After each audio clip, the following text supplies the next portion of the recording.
A frontline footage shows desperate clear mines in the no-man's land between Russian and Ukrainian positions, and equally desperate to protect the mine clearers from Ukraine's explosive first-person view drones. The Russian military devised a new kind of vehicle this spring. It's an up-armored tank with mine-exploding rollers and shed-like improvised armor to shield the crew and any infantry passengers from FPV drones.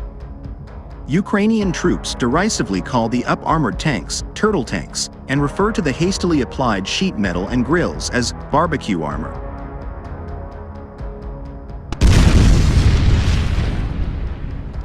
As soon as the turtle tanks first began crawling along the 700-mile front line of Russia's wider war on Ukraine in April, the Ukrainians began devising ways of destroying them. A direct hit by an artillery shell, anti-tank missile, or uncleared mine can do the trick, and so can back-to-back strikes by the very FPV drones the turtle tanks were designed to defeat, as the Ukrainian 108th Territorial Defense Brigade demonstrated recently.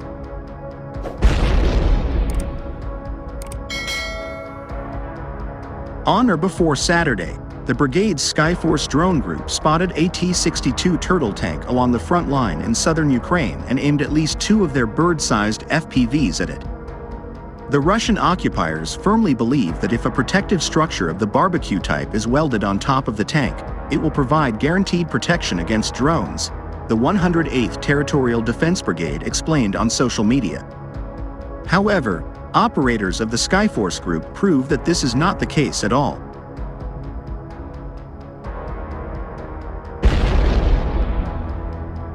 As a surveillance drone observed from high overhead, one FPV struck the tank on its metal-encased flank. Soon a second FPV zoomed in, apparently aiming for the same side. The strikes triggered a blaze that consumed the tank.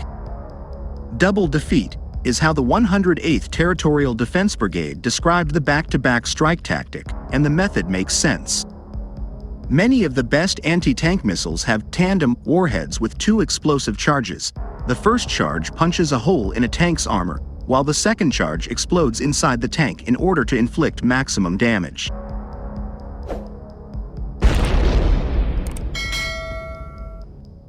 The SkyForce group's double defeat method for striking turtle tanks transforms a pair of FPVs into a de facto tandem warhead, one drone to make a hole in the outermost armor, a second drone to deliver a blow underneath the shattered shell. Whether other brigades can coordinate their drones to land 1-2 hits remains to be seen.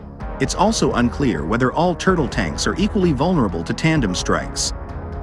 After all, not all of the up-armored tanks are equally crude. Some wear truly improvised armor made of whatever scrap metal the crew could scrounge.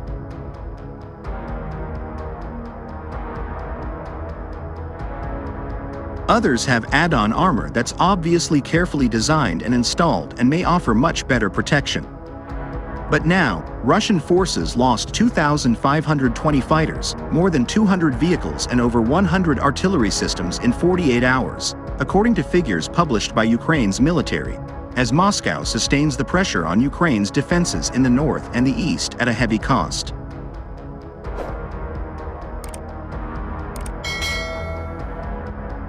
The Kremlin's troops sustained more than 2,500 casualties between early Saturday and Monday morning local time. Tallies published by Kyiv's armed forces indicate between Saturday and Sunday, and Russia lost 1,320 fighters, Ukraine's general staff said.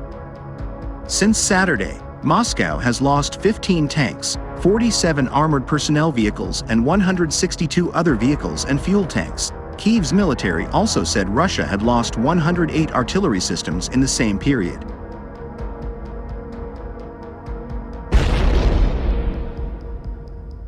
Pinning down accurate casualty counts and battlefield losses during active conflicts is notoriously difficult, and experts urge caution when dealing with tallies offered up by either party in a war. Neither Russia nor Ukraine regularly nod to the toll their war effort is taking on their own armed forces. Kyiv's losses and casualties have also been substantial, although exact numbers are not clear.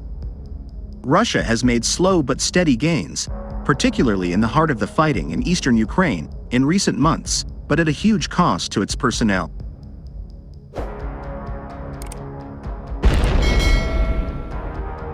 Western intelligence and experts suggest many of the Russian soldiers currently on the front lines have limited training, often volunteers or convicts, and cannot carry out complex operations. While fighting blazed on in the east, Russia also launched a cross-border offensive into Ukraine's northeastern Kharkiv region in early May. Ukraine quickly said Moscow hoped to pull scarce resources from Ukrainian positions along the eastern front to the northern border with Russia, overstretching Kyiv to advance in the east.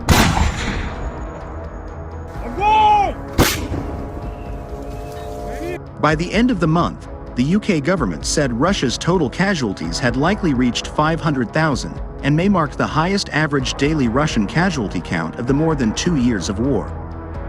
During May and June combined, Russia likely sustained more than 70,000 casualties, the British Defense Ministry said on Friday.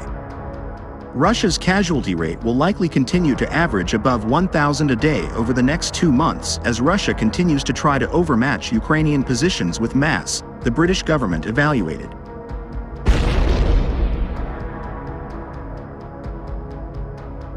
While on the front lines of battle, Russia's army continues to sustain a staggering number of casualties as its commanders throw their troops mercilessly at heavily defended Ukrainian positions. Russia's army is sustaining record-breaking casualties as the slaughter on the front lines continues unabated. Putin's generals have ramped up their attacks on the battlefield as they seek a decisive breakthrough. A new front was opened in the Kharkiv region back in May as the Kremlin looked to press home its advantage in troop numbers and weapon supplies.